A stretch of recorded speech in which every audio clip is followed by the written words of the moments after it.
And welcome to the Midday Show. I am Jeff Everett. He is Mark Messina. We are back after a glorious weekend. We want to talk about PA campaign costs briefly. The governor's race just broke the record. Interesting story about glitter. It's been around for about a year or two now, but it's now starting to hit its tipping point. People are talking about it. And then huge sports weekend in Pennsylvania. So we'd be remiss without talking about that. Philly, PSU. Mark, as a Cowboys fan, one word to describe how you're feeling this morning. Non-glorious.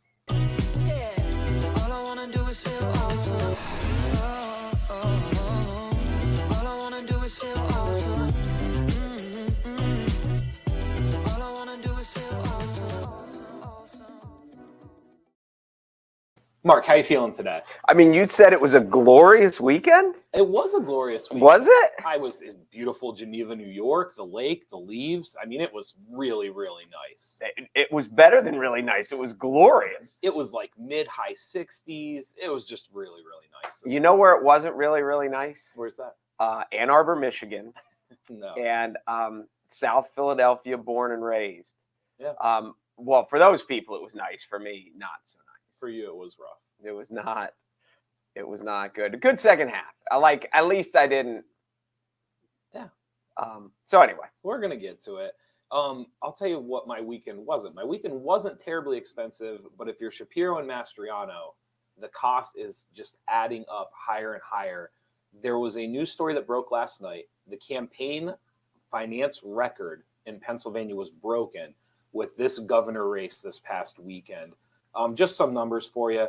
Obviously, the race is between Josh Shapiro and Doug Mastriano. This record had held for over 2 decades long, and it's finally been broken now for how much money has been spent. The race between Shapiro and Mastriano may test how powerful that campaign spending is in one of the nation's highest profile races for government.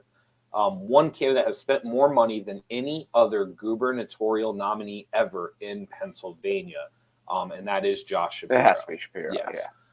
Actually, there's some even crazier numbers as you start to dive into some of this. I did not realize this.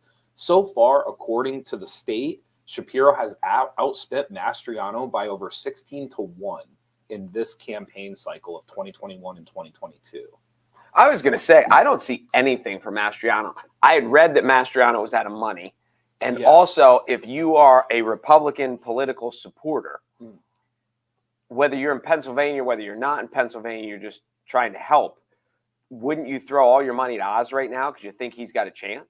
Because he could possibly do it. I mean, yes. The short answer for you is yes. Shapiro has reported $44 million in spending. This includes in-kind contributions, eclipsing the 2001-2002 campaign record that was set by, do you want to guess? 2001, 2002, is that what it says? Yes. Kind of a popular. Bob Casey Jr.? It was Ed Rendell. Oh, okay. Ed Rendell. He was just under $42 million total for his campaign. Obviously, Shapiro is going to add to this total because he's not done spending. Mastriano in turn has reported spending less than $3 million. This one's also interesting. Shapiro has reported having $11 million left. Mastriano is saying he has about $2.6 million left. Yeah, I heard Mastriano was out of money, and that's one of the things of politics when you see after the Iowa caucus and all this stuff. It's hard for these campaigns to keep fighting when you're not getting any money. And it's hard to find people to give you money if they think you don't have a chance to win. So it's the yin and the yang of it, if you will. Right.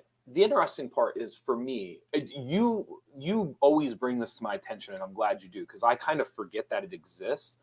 Because I don't watch a lot of live TV. Like, the only live TV I really watch are sporting events. So usually on an ESPN or something like that. So the political ads aren't there as much. I don't see the money being spent. As far as I'm concerned, Mastriano's running ads, Shapiro's running ads. I just assume they're there. But you brought it up. You were like, there's almost nothing for Mastriano on TV. Shapiro has been running consistently ads. I read it on here. It's been almost over 3 months that there has not been a Shapiro ad on television. Yeah. So three straight months. Especially during local news and 6 o'clock news and all that stuff. The Oz Fetterman stuff is relentless now. Okay. You can't even get through a commercial it's break. Picking up steam. Oh, it is. You see them just constantly. constantly. And now I was just telling you this before we started. The new one about Oz doing testing on dogs. Yes, you were telling me about this. And we had dogs growing up. People are either dog people or cat people, but I think you have a dog, Jerry's. Everyone else here has dogs but me, and I think it's because dogs are like that. Like they love you unconditionally. Sure. And as I've gotten older through Facebook and through like friendships, I realize how vital dogs are to some people's lives. Like they really are part of the family. Sure. And I know cats are that way too with cat people, but I think dogs outnumber it by a bunch. So they pull out this dog commercial about medical testing that they were doing on the dog. Yes. They don't say what they were testing for. They don't say any of that. They're just like, there were 300 dogs. And I was, and this is like, all in the commercial. It's in the commercial. Okay. And they have pictures of a dog. It's obviously not the dog, but they have these dogs in test sites. And Dr. Oz did these things on 300 dogs. And I'm watching this going, this is where we've got to. They're trying to get the people who love their dog so much. Sure. That they're like, oh, can't vote for him. He was mean to dogs. No policy, no legislation. Nothing else. Do you like dogs or do you Nothing not else. Like dogs? He did medical research testing on dogs. Right. I can't vote for him. And it's like that's next. Like that's where we're at. I'm curious of your opinion on this because I've only seen a handful of the political ads. Like you see way more of the actual video ads than what my social media feed. I see kind of like static graphics. I'm seeing a lot of that stuff. I don't see a ton of the 30-second, 15-second video clips.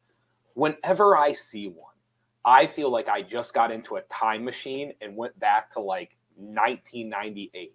It's like they're the very like it's gray and black if they're bad, and the subtitles are in red, and that's true. And the voice is ominous, and it's anytime I see one, I'm just like, when are we ever going to update? Like when is the political ad going to change?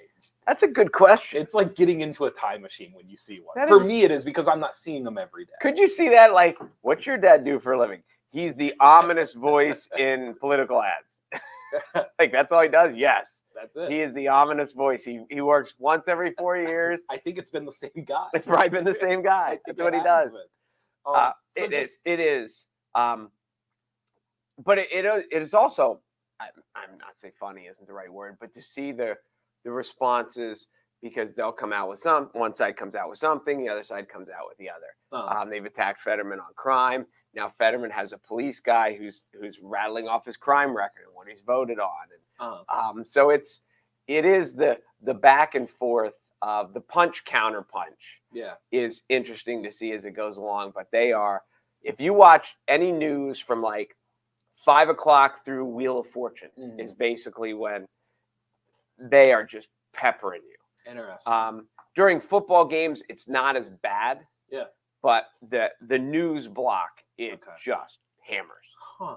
See, and like I said, for me, like it's just not how I get my news. Because you don't watch. No, it's on in our house every day. It's not. And not only is it not how I get my news, live TV has just not become a form of like entertainment for me. Like if I'm sitting down to try to relax or something, like I'm going on an app to specifically find I know what you want mean. to watch. So yeah, that whole side of things. Whenever you come in and tell me stuff like that, like it is new information for me. Like I'll tell you something you need to add to your repertoire, and I mean this wholeheartedly. Talkback 16. Oh, I remember Talkback 16. Special, right? It is. It never disappoints. I'm telling you, I don't know if there's ever been anything in my life that has been as consistently entertaining as Talkback 16. Well, the whole thing, like, I don't want to get too sidetracked, but the whole thing's fascinating because it's a little bit kind of like when we're like, who's taking these polls? Like, who's answering the phone and talking these polls? It's like, who's picking up the phone to voice their displeasure to an answering machine? And so there's these group of people that I'm not mocking them, but they're willing to do something that it would never cross my mind to call a voice recording to let them know my displeasure about something. I think I'm mocking. You are? Yeah. Before you do it, don't do it. Yeah. Just don't do it. I'm not going to. Thanks to Weis Markets, grocery rewards, gas rewards. I'm going to say this one last time. If you start now, because if you don't start by now, you're probably not going to be able to earn the turkey. I don't know. I don't know how many points it is, but yeah. Well, we're mid-October. Okay. There are turkey rewards though, Yes. if depending on how much. Okay. Weis Markets Thanksgiving rewards. You can earn up to a turkey, but again, you should probably. I wouldn't wait too much longer. No. I would imagine the point you got to add. You got to stack up the points a little bit to get to it. Gas rewards now though, no matter what. Oh. That's the gift that keeps giving. Yes. Can't get enough of them. Where's the glitter? I'm so excited to tell you this story. Have you heard anything about this? Nothing. I know nothing. So here, I'm going to try to give you like the 2-minute Cliff Notes version, and then I'm sure you're going to have questions, and I'll be able to. I have no guess as to where this story is going. So most people do not know, and this has been a story now for it's been growing. Like it was reported 3 years ago, and then COVID happened, so it kind of dissipated. And then as we came out of COVID, it's kind of been being brought back up again. So just before COVID, a news reporter was doing a story on glitter and how it's made and where it's made at and where does it come from and all these different things. First of all, there's only 2 real facilities for glitter, which I did not know this. If you want glitter made, there's 2 places. Would you like to guess where they are? Well, obviously East Coast, West Coast.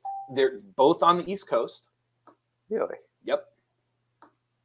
It's nearby. It's in Pennsylvania? It's New Jersey. So They're both in New Jersey? They're both in New Jersey, yes. So essentially, if you are somebody around the world and you want a substantial order of glitter, these are the only 2 places that you are getting them from. It's from New Jersey and the grand old United States of America. All right. So this lady went into the story. She wanted to ask, how's it made? How's it processed? All these things. And she asked, one of the questions that she asked was, who's your biggest order? Who orders the most glitter in the world? And the lady laughed and said, oh, I can't tell you that.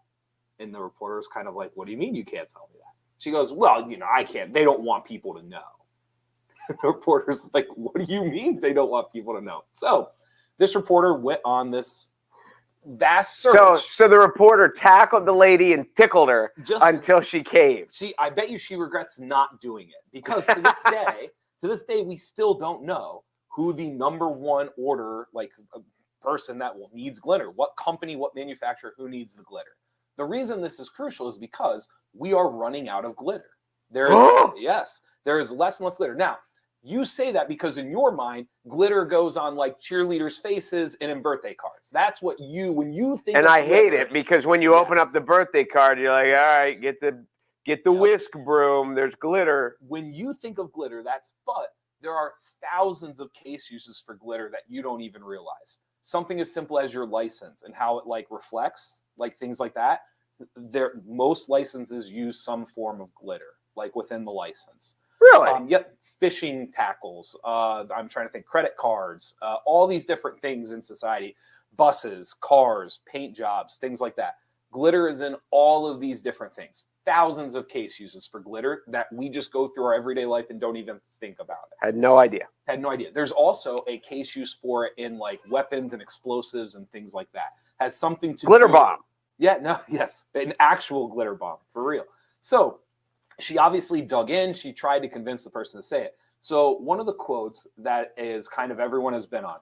So this reporter asked if she knew the answer. The manufacturer replied, oh, God, yes, followed by what was probably nervous laughter and quote, and you would never guess who it is. Let's just leave it at that.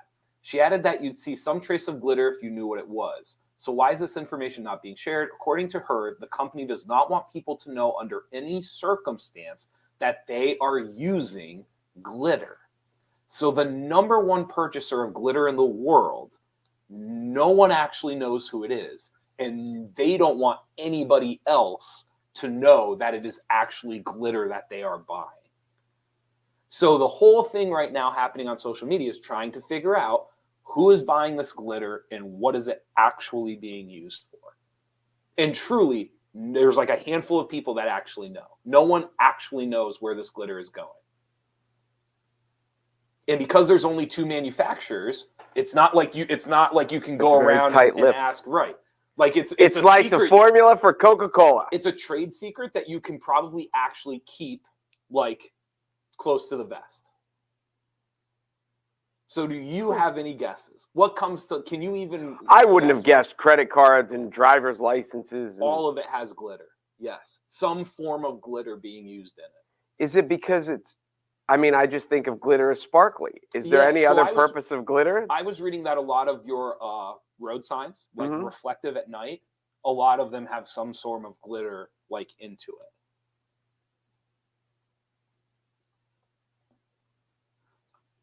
I got nothing.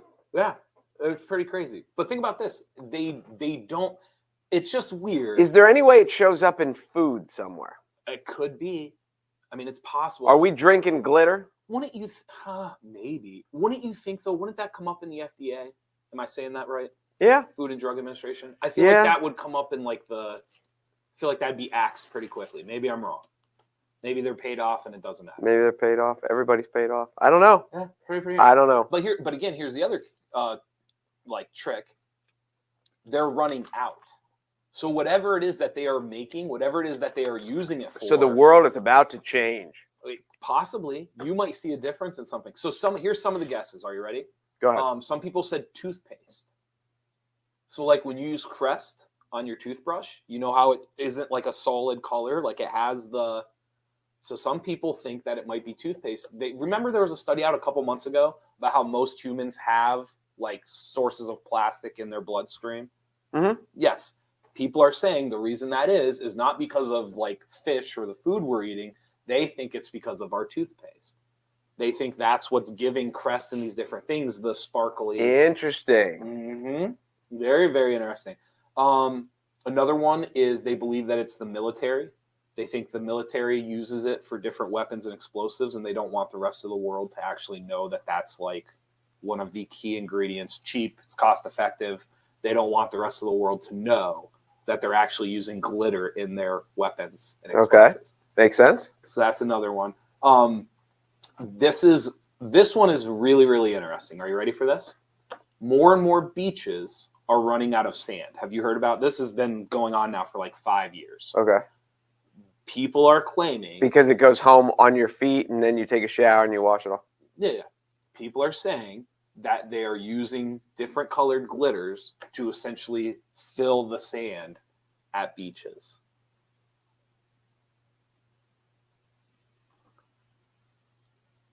I'm trying to think whether I buy that one or not. Another one too is also if you look at dollar bills, like if you look at different currencies. So a lot of our currencies, obviously there's a reflectiveness to it, or there's, different patterns with shininess. So what they're saying is they think a lot of our currency may actually have glitter within the process. Then I get that, but why? Why not tell people? Why wouldn't you say that? I get it. I think toothpaste is very interesting. You ever really look at your toothpaste? Sure, I look at it every day. Yeah, it's interesting. Does yours sparkle, or do you have like of course a it bland? Sparkles. There you go. Thinking about it now, aren't you? I feel bad for the people who don't like mint that have to brush their teeth every day. Because I don't. I mean, you're either a mint, you either like it or you don't. Shamrock shakes are either delicious or they're not. Fortunately for me, I think they're delicious. But for people who don't like mint, brushing your teeth wouldn't be as fun. No, it would be awful. I just don't swallow the toothpaste though. Well, no, but you still taste it. Yeah, but that's not that bad. You can get through that. We're adults. Adults can get past that. I hope the people who don't like mint still brush their teeth, but still. Adults get past that. All right, so there you go. So that's the glitter story. I think you like that one. It's interesting. I thought glitter I thought the only purpose of glitter is to annoy you. Yes, me too. I had no idea. Like, you always hear about like for oil or for gas, right? And people are like, well, listen, where you use petroleum. It's in everything. It's in your chapstick. It's in things you wouldn't even think about. I just, like I said, glitter. I think most people for glitter is something that cheerleaders put on their face and something you put in birthday card to annoy somebody. Yep. But when you actually start going through the case uses, it is amazing how much glitter we use. And apparently someone does not want us to know what the number one use of it is. And here's the crazy part. They're in 2022, they're doing an incredible job of keeping it a secret. That's the other wild part about it. Maybe we should open up a glitter manufacturer, though. If there's only 2 major ones in the world. Well, if we can't get the materials, because there's. I did not know this. There is a ton of plastic in glitter. In the ocean? I had no idea. Well, that too. But there's a ton of plastic in glitter that I was unaware of. Okay. And then because it's broken down so like fine, it's one of the hardest to clean up. It's one of the hardest to recycle. It's one of the hardest to reuse. Like, it's just, it's just kind of there and it's around and it's in the air and it's on the ground and like you can't. It's hard to gather it. It's hard to reuse it, repurpose it. It's kind of bad. It's really, really bad, which I think that's why I think that has something to do with why they don't want us to know. Because it's basically going to be one of those things where like they're not cleaning it up. They're not recycling it. They're not doing. No, I'm with you. No. So there you go. I thought you would enjoy that. Interesting. Obviously, it's going to start getting cold outside. It has gotten cold outside. You think so? Today it was chilly. The night has, but we're gonna get up to like high 50s again today.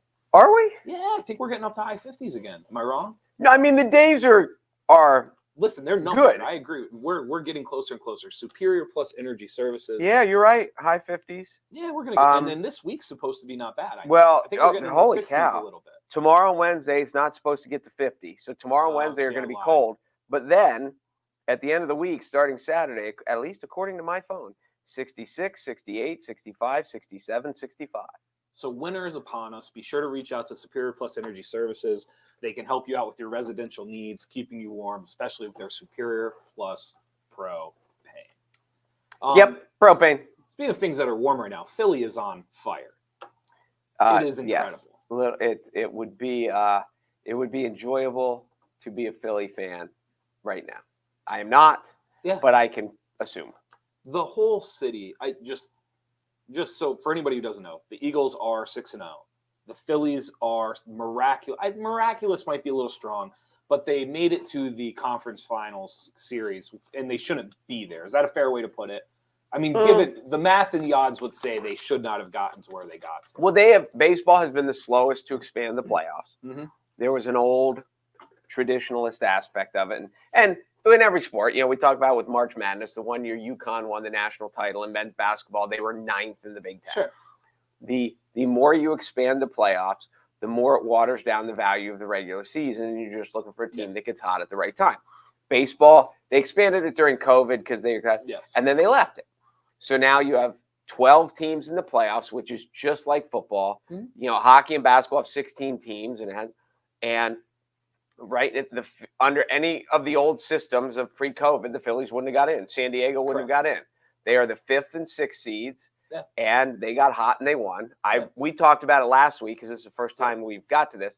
The top 4 seeds got buys, just like in football. Well, football now there's only 1, but it used to be 2.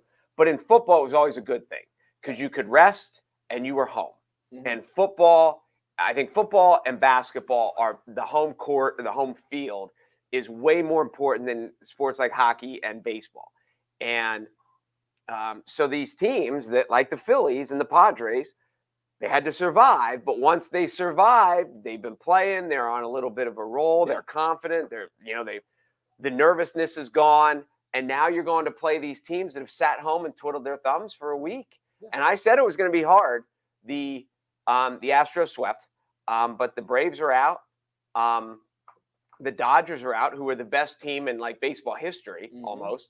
And the Yankees have been pushed to the brink. The Yankees were down 2-1, had to win last night. Now they go tonight up against a bad Monday night football game. So at least we get to watch the Yankees. But yeah, it's a neat thing. I was against it at first. Now I'm totally in favor of it. And it's the same argument they have with college football. The more you expand it, the more you water down the regular season. But it gives these other people a chance. Instead of it being the Yankees, the Dodgers, the Astros, and then somebody else. Yeah.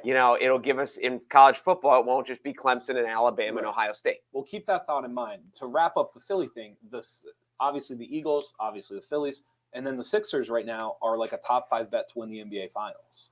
So Villanova is usually good. And Villanova is usually good. I mean, it is rocking in Philadelphia. To carry on your point that you were making about college football, because we'll dive right into the Penn State.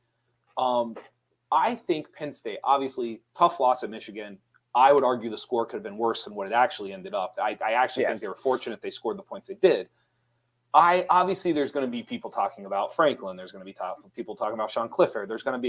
Here's my 2 things that I would say, and I'm curious of your opinion on this. One, Michigan was better. Like Michigan, they're pretty good. Michigan's just a good football team. They're pretty good. The second thing that I would say, I don't think Penn State has a coaching problem. I don't think Penn State has a player problem. I think the biggest problem for Penn State is they have a profile problem. And what I mean by that is that they are one of the best 15 to 12 programs in the country in a system where right now only 4 teams get to be considered successful. Correct. And so I don't know how you solve that. Obviously, the system is going to change. They're going to 12. I don't remember if it was 8 or 12. I think they're going to 12.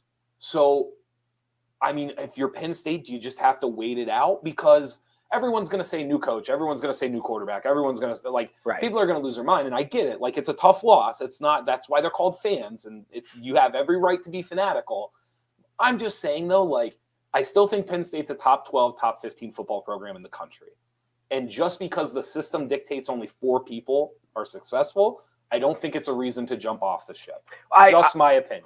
Well, I agree. I agree with a lot of what you just said. If this was a system where the top 8 made it, the top 12 made it, then it's just a lot.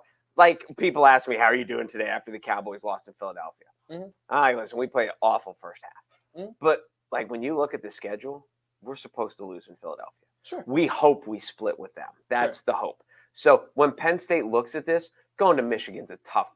Like, yes. you don't pick up your schedule and say, oh, we're knocking off Michigan at Michigan. Right. So, yeah, the Phillies and the Padres now are having great years because one of them's going to the World Series. Yes. And under the old system, they wouldn't even made the playoffs. In the college football system, the Padres and Phillies would be failures. They would be failures. Correct. So, so here's the thing. If you're like, I read one of Franklin's quotes today, and it is the most Franklin quote, and again, I'm a bigger fan of Franklin than most people.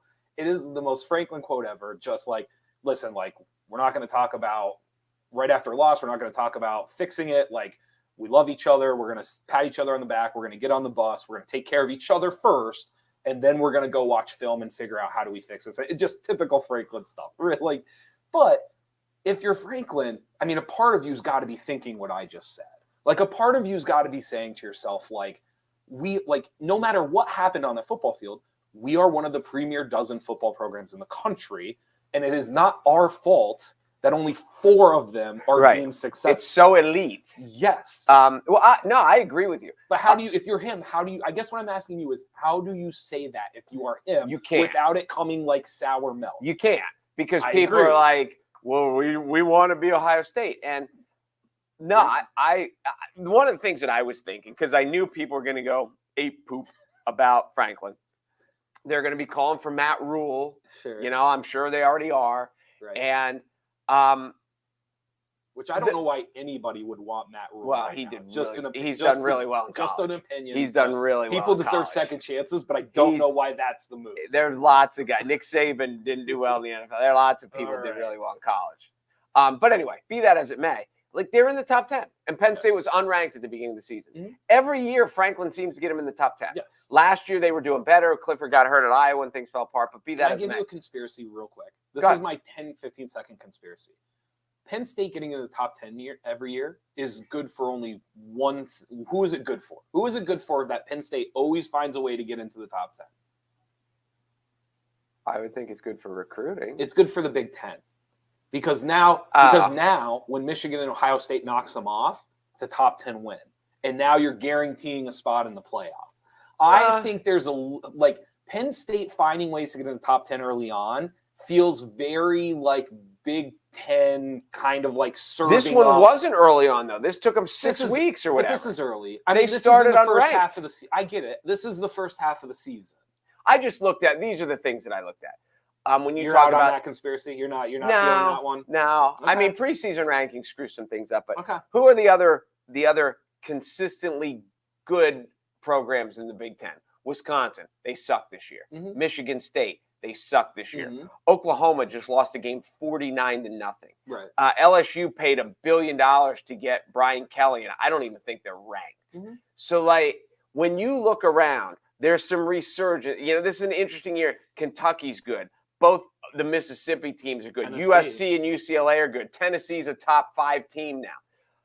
There have been some resurgences of other places, but there have been some teams that have dropped off. Syracuse is back all of a sudden. They have a huge one at Clemson. Well, their schedule does a 180. Yeah. I mean, they're about to go through Syracuse could finish 7-5. Like, they're about to go through the gauntlet. For all the people that are like, oh, fire Franklin. Like, what do you think the people in Wisconsin are saying? Well, they what did. What do you think? Wisconsin did fire Well, coach. I mean, and what do you think the people at Michigan State are saying? Yeah. And, Illinois is ranked this year. Illinois is good this year. Illinois has been good. People are like, well, Lovie Smith's out now. Now Lovie Smith's in the NFL. But Illinois is good once every 10 years. Mm-hmm. Now, Illinois doesn't have near the tradition that Penn State does, but Penn State's, they're always around. Sure. So I get what I don't disagree with the arguments of people like Franklin's been there for 8 years. Mm-hmm. If he was going to make Penn State another Ohio State, he would have done it by now. I don't disagree with that. But he's made him a perennial top 10 team. But when you say, I don't know if you can make another.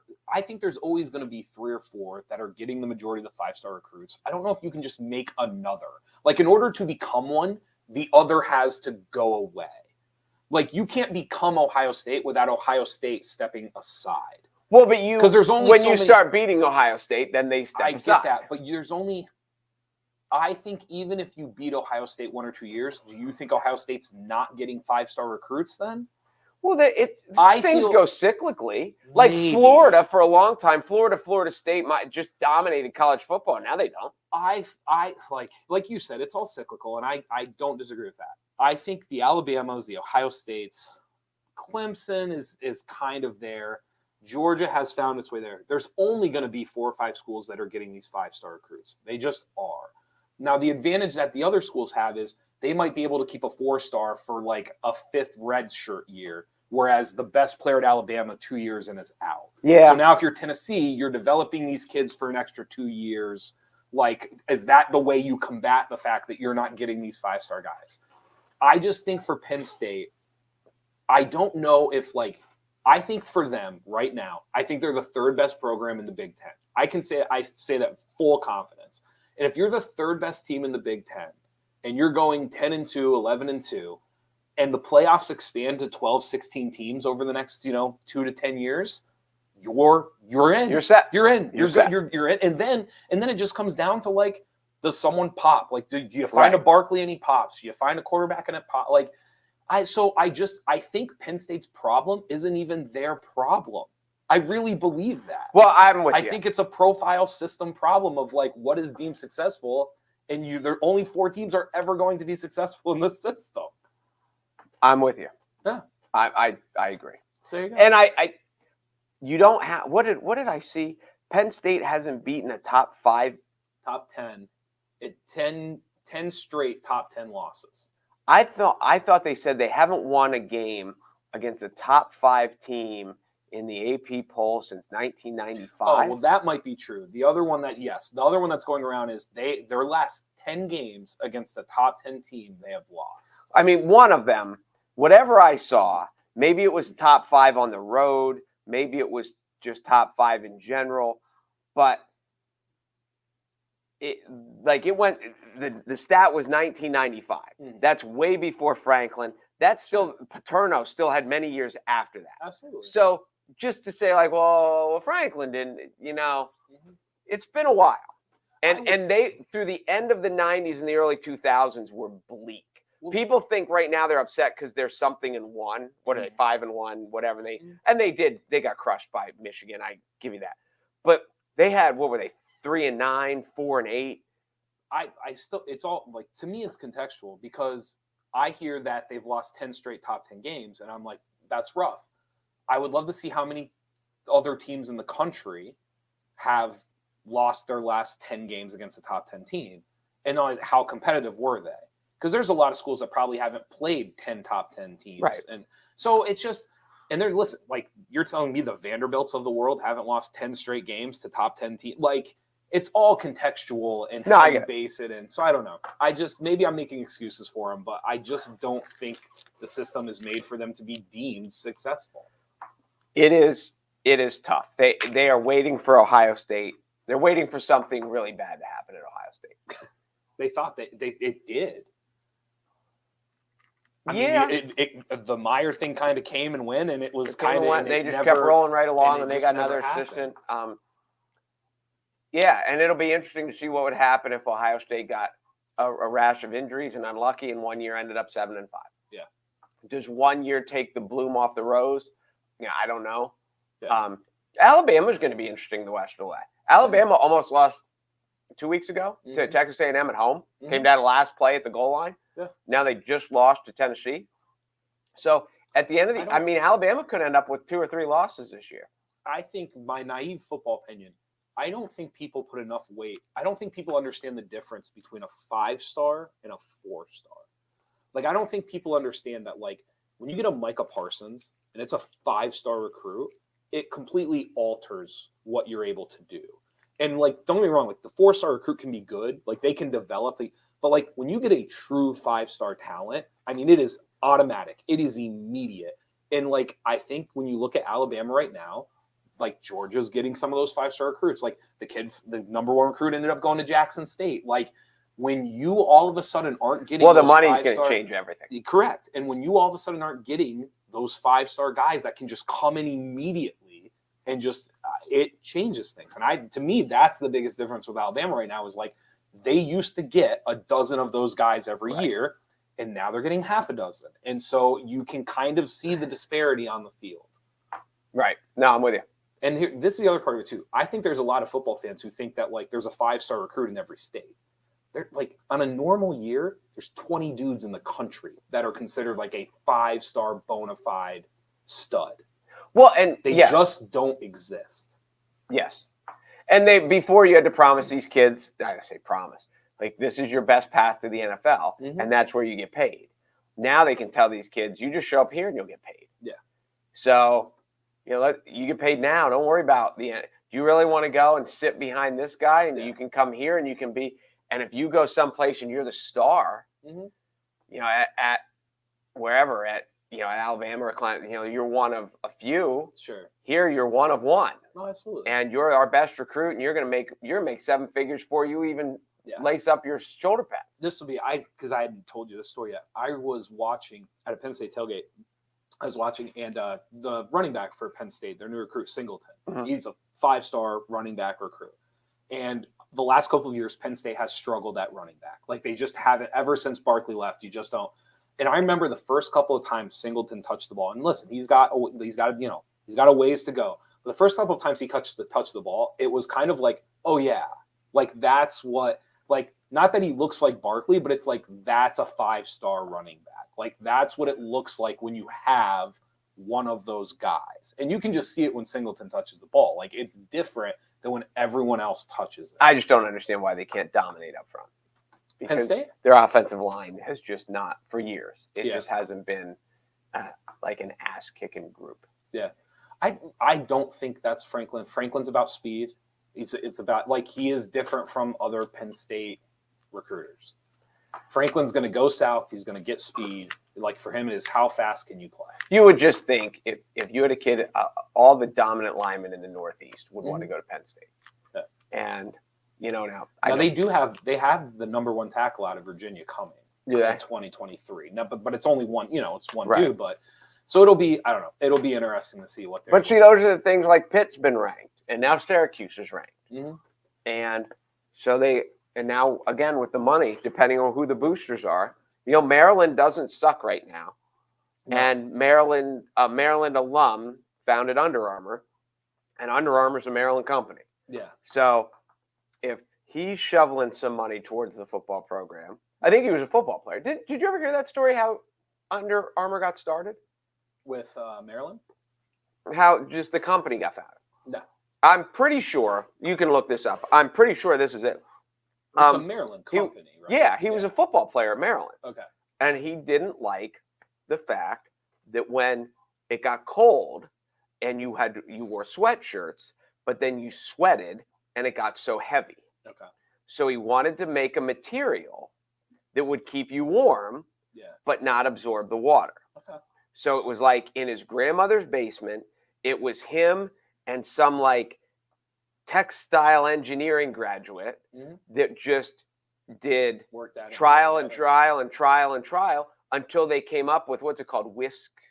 I don't know what the actual material is called, but I know what you're referring to. When you look on catalogs and stuff, it's whatever. And I think he started actually with like wearing women's nightgown material to football because it was there, but it wouldn't hold the water. Right. So that's where it got started, I think. So anyway, you get every school has some super rich alum. Absolutely. And if they just want to dump New Mexico State has some super rich alum, and he's like, hey, if you want to come here, we'll pay you. Yeah. And now that's why I said to you, I think the basketball side of it's fascinating because football, like, it's expensive. Like, you've got to, I mean, if like some dude from like NYU wanted to just like, we're going to get the 5 best basketball players, like you could cost effectively become a March Madness team in basketball. Oh, you could make a Fab Five. You could go from nothing to something in basketball almost overnight if the right alumni decided he wanted to. If that was that alumni's only objective and money was not an issue, you could very quickly do that. So the football stuff's interesting. The basketball to me is fascinating. What the money? No, I agree. I'm with you. Really interested. Before we give you your minute of uninterruptedness, the Genetti windows on 4th. Obviously, the windows are closed, but that does not mean that the kitchen or the bar is. Be sure to go to the Genetti Hotel and be sure to check out windows on 4th. Good food. I just, like you said, it's like stepping into another time. It's laid back. It's enjoyable. We were just there 2 weekends ago. We stopped in and had a drink at the bar. Really, really nice. Genetti Hotel, windows on. It is. The ambiance, the effect. Yes. It is. It's enjoyable. It is. It is. Do you have a minute of uninterruptedness? I did not ask you before today. It's okay if you don't. You know, my minute of uninterruptedness would have been about the Dr. Oz dog commercial. That is the thing. When I saw that, I was like, I knew you were busy. I know you don't watch a lot of TV. So I was like, wait till I tell Jeff about this. That this is where it's gotten to. That, you know, again, there's no policy in it. There's no debate about anything. It's not about the economy. It's not about Roe v. Wade. It's not about, it's about nothing. I say nothing. It's about nothing political. Mm-hmm. It's like, oh, he was a medical doctor and they did experiments on dogs. So you can't vote for him. Well, wait a minute.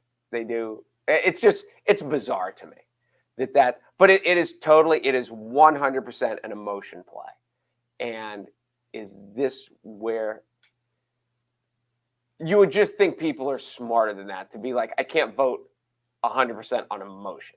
Like, there has to be some logic here. But that's what I thought. So I know I repeated that because we did it earlier in the show. It's a very fair point. I appreciate it. Like, I think this is part because sometimes people think we're arguing. But I've said before, I like talking with you about stuff because I'm conservative and you're not. And so I think one of the things that I enjoy talking about you is I'm very willing. Like, we talked about the Herschel Walker thing, and I said, yeah, listen, I think the guy's off his rocker. and he's struggling. And you see the Fetterman commercial, and you're like, yeah, this is ridiculous. Like, this is so. No, it's a good point, and I appreciate you saying it. And I just wish more people were able to kind of look at something for face value, like strip the uniforms off for a second, and just kind of look at something for face value and be, But I did say to you, I was in New York State for a wedding this past weekend. And a couple of people knew we were from Pennsylvania because we had the Penn State game. I saw that. And we're famous up there too because we're almost Emmy. We are. We almost Emmy nominated. And I actually had a couple of people. They were talking about from Pennsylvania, and I actually had 2 different people come up to me and be like, "Listen, like, what is going on down there? What is up with this like Mastriano, Fetterman, like Oz?" They were like, "What is happening?" And I honestly. To try to explain it to somebody in 30 seconds was impossible to try to explain to them what's going on. And this is one of the things I've never understood about politics because in sports, the way sports and politics are so different because they're competitive. You have winners and losers. Mm-hmm. But in sports, you're very quick to say what the other side does well, what the other side does better than us. This is our problem and this is what we have to defend against. Sure. And in sports, you never hear coaches like, we're great with everything, they suck with everything. Right. And I just, as you said, like to strip off the uniform and just talk. I don't get why people can't publicly come out. They could. The parties believe they can't. Right. I think they would be fascinated by the reaction of the public if they came out and talked more candidly about how we screwed it up, how even on election night. What I love watching election night. They'll talk and they'll talk and they'll talk and then they'll lose. And then the guy says, well, this is what we didn't do. We didn't get the Hispanic vote out. We didn't do this. We should have spent more money here. We should have spent more money. Well, you knew all this before. Right. You knew all this 6 hours ago, 6 days ago, 6 weeks ago. But no one talks about it. And I could not imagine a team going into a sporting event and saying like, hey, we've got to get our passing game going, or we're injured and we've got to do this, or this guy, we just can't guard him and we're going to have to. So I don't know. That's the thing about politics that just baffles that everyone puts on a brave face. No one comes. I'm waiting for people to come out. The one Obama debate where SNL then did the skit like he was asleep and he was daydreaming about getting his wife a present and all this stuff. And I remember watching it and thinking like, there's no way that they're going to try to spin this publicly. And the first positively. And the first Democratic talking head they went to was some woman who's like, no, I think he did really well. I was like, no, you don't. Nobody does. Right. Like nobody did. Yeah. But they can't come out. Yeah, he didn't have a good night tonight, and I don't know, whatever. Right. But and they think, but maybe here's the sad thing. Maybe lying to the people is all they will. Yeah, he did have a good night, and you're like, no, he just didn't. Sure. So I don't know. That's interesting. November is going to be fascinating for like I don't want to say all the wrong reasons, but it's going to be very interesting to see not even just how people vote. I'm really curious to see what happens the day after and what people say, because I just have a feeling that regardless of if you're Republican or Democrat, I just have a feeling that it's going to be the other side's fault. It's not going to be that you didn't put a good candidate up. It's not going to be that you didn't run a good campaign. It's just going to be, how could those people vote for that person? And they cheated. They cheated. How did that person vote for that? I think there's a lot on one side. You have a lot of people that are just going to say they cheated. And I think on the other side, people are going to be like, how could you vote for that person? And they're not going to be able to wrap their head around the fact that people care about different things. They care about there are other issues that are not number one for them that might be number one for you. And so it's just going to be interesting the day after to kind of hear how people dance around the idea that like maybe you just didn't win, or maybe you just didn't have the better message or the better candidate for that faction of people. I would love to get to be a fly on the wall in the room of either party and hear what they really say before they put the political correctness on it, which is so. Well, one of the interesting things, I don't know if you saw the video that came out about the January 6th hearings, and they have video kind of following Pelosi around. Have you seen this at all? So they have video of following Pelosi around like during January 6th, like through the whole, from leaving to trying to get back in to still trying to do the vote, all of that stuff. And there's things on both sides that I'm kind of like, and then there's other things where I'm like, There's like a moment where her and Mike Pence are on the phone having a conversation, and they are like 100% on board of like, this is what I'm trying to get done. We're trying to get in to finalize the vote, everything else. And in my head, I'm thinking to myself, like, I wish everybody should have to see that for 15 seconds. Because in a point in time where two people never should have been able to get like everyone's in their mind, the idea that Pelosi and Pence would have been able to like sort something out through all that drama and everything else that's happening. And they're on the phone and it's like no one's raising their voice. It's cordial. Like, it's completely cordial. They're like, nope, this is what we're trying to do. And she's like, okay. And she's like, and so I do think there's an aspect to this where like, I don't like Pelosi. I don't like Pence. But like when I go to bed at night, like, do I think that they're still like doing their best? And like, kind of like, I still think they're humans. Like, I still think they're, so I don't know. I just wish more people understood that like, there's certainly gamesmanship. There's certainly like playing to your side, all of that. But at the end of the day, like when that shit hit the fan, I mean, they were just two people trying to work it out and trying to figure out what needed to happen next. And I don't know. It would also be fascinating to see which guys across aisles, went to lunch together, played golf together. I bet all the time. All the time. All the time. All the time. Why would you not? I just don't understand why. Like we talk about all the time with coaching. Like, don't get me wrong, there's coaches who don't like other coaches, but if you ever go to these coaches meetings, I mean, like, people are chummy, people are chatting, talking. I told you, I was just at a wedding a little bit ago, and there was like 3 different head coaches from 3 different staffs, and they couldn't get away from each other. You know what I'm saying? Like all they wanted to do was talk about. You know who could get away from them? Who's that? Their wives. Yes. They're like, oh, great, talking about basketball again. Yes. We go to a wedding in October, and all they do is talk about basketball. Yeah. But no, I'm with you. I'm totally with you. I think there's a lot of that. Anything before we go? No, Yankees. We're gonna turn Cleveland. Yankees. I can't even say Guardians. It's just so bad. Do It's gonna be fun. It's gonna be fun. Here's my biggest fear is that the Phillies figure it out against the Padres, and the Astros get there, and I will be. I mean, I honestly don't know if I can bring myself to cheer. To root for either one. I don't think so. I thought about this already. You. I seriously, I was like putting myself in, and I was like, I just don't think I'm gonna cheer. Like, I don't think I have a rooting interest.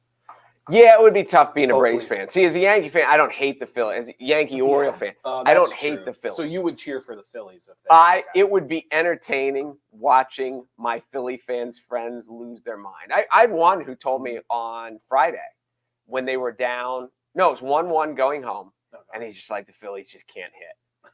And then I think on Friday they won like 9-something, and then on Saturday they won 8-something. And I texted him each day. I was like, "It's too bad the Phillies can't hit. It's too bad." The Phillies as a Braves fan who watched pretty much every inning of the series, I've never seen a team have like more timely hitting than the Phillies did that series. And I'm not taking they kicked the Braves, but I'm not taking anything away from them. But you want to talk about like if there were 2 people on, the ball went over the fence.